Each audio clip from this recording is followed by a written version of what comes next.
இதுக்கு அப்புறம் ஒரு ஒரு பாத்திரத்தை வச்சுக்கிறேன்.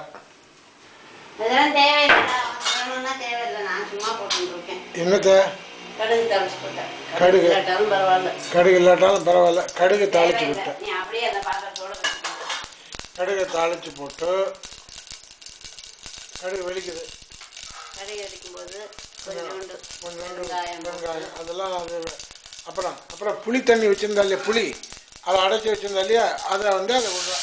நான் வந்து இப்படி பண்ணுறேன், நீங்கள் வந்து காய் அதிலேயே வேக போடுறதே இன்னொரு தடவை சொல்கிறேன் பாரு.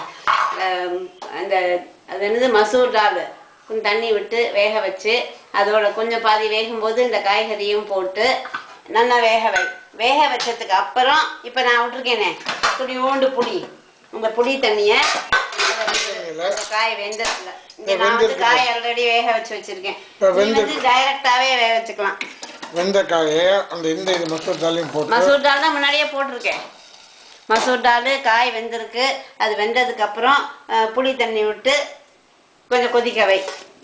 புரியுறதா? புரிஞ்சு புளி தண்ணி விட்டு கொதிக்க வைக்கணும். இந்த காய்கறி பருப்பு புளி காய்கறியும் அந்த மசூர் தாலும் முதல்ல இது வைக்கணும் இல்லையா, வேக வச்சா இல்லையா, அதை இந்த புளி தண்ணி பார்த்தியே அதில் போட்டாங்க. அந்த வேக வச்ச பாத்திரத்திலே புளி தண்ணி. சரி, அதை எதையோ பண்ணிட்டு போகாண்டி அதுலேயே 7 பாத்திரம்லாம் ஆக வேண்டாம். அந்த மசூர் டால் காய்கறி வெந்து அதுக்கப்புறம் புளி கொஞ்சோண்டு புளி பேஸ்ட் தண்ணியில் விட்டு கரைச்சி அதில் விடு. அது கொதிக்கட்டும். எண்ணெய் என்ன பண்ணுவோம்? எண்ணெய்லாம் ஒன்றும் கிடையாது. எண்ணெய் தானே முதல்ல போட்டேன். அது அவன் கடுகு தாளிக்கணும் தேவையே இல்லை அவனுக்குலாம். சரி, நான் சும்மா கடுகு தாளிக்கிறேன். கடுகுலாம் ஒன்றும் வேண்டாம், வெண்ணெயெல்லாம் வேண்டாம்டா. இந்த புளி தண்ணியில் அது கொதிக்கிறது. கொதிக்கும் போது அதில் உப்பு போடணும். வேகிறதுக்கு முன்னாடி உப்பு போட்டாங்கன்னா வேகாது. அதனால புளி தண்ணி விட்டு கொஞ்சம் கொதிக்கும் போது அதில் உப்பு போடு. உப்பெல்லாம் உனக்கு தேவையான அளவு போட்டுக்கோ. போட்டுன்ட்டு அதுக்கப்புறம் இந்த வறுத்து வச்சிருக்கோம் இல்லையா, இதோ இங்கே பாரு, மிளகா வத்தல் உளுத்தம்பருப்பு வறுத்து வச்சுருக்கேன். அதோட தேங்காய் ஒரு 4 ஸ்பூனோ 3 ஸ்பூனோ என்னோட அளவுக்கு தகுந்த மாதிரி. உளுத்தம்பருப்பு மிளகா வத்தல் வறுத்தது தேங்காய் போட்டு மிக்சியில் போட்டு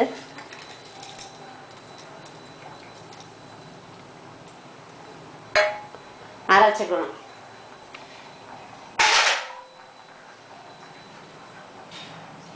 கொஞ்சம் தண்ணி விட்டு நல்லா கொஞ்சம் தண்ணி விட்டு அது முங்குற அளவுக்கு தண்ணி விட்டு மிக்சியில் போட்டு அரைக்கவும்.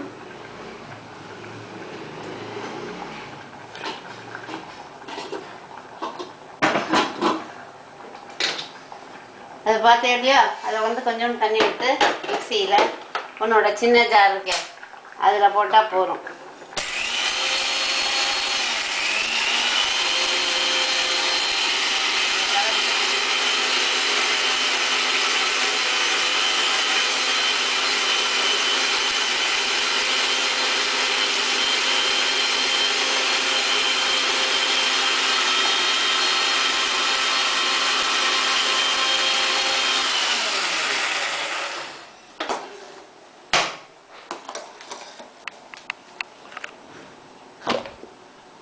இப்போ இது போல் அரைஞ்சாச்சு. அரைஞ்சிடுச்சு இல்லையா, ஒரு பேஸ்டாட்டம் வந்துருக்கு பாரு. கொஞ்சம் சிகப்பாக இருக்கு, அது மிளகானால.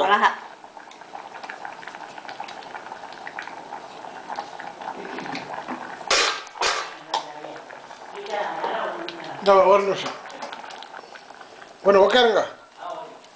அதே இதில் இந்த கொதிச்சுட்டு இருக்கிற வெந்திருக்கிறதுல அதில் விடணும்.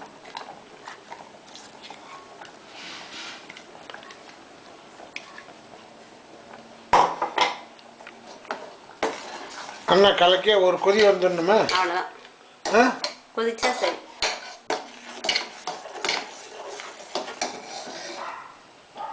அவ்வளோதான், ஒரு கொதி வந்தோன்னு இறக்கிடலாம். அவ்வளோதானே? அவ்வளோதான், கொதிக்கணும்.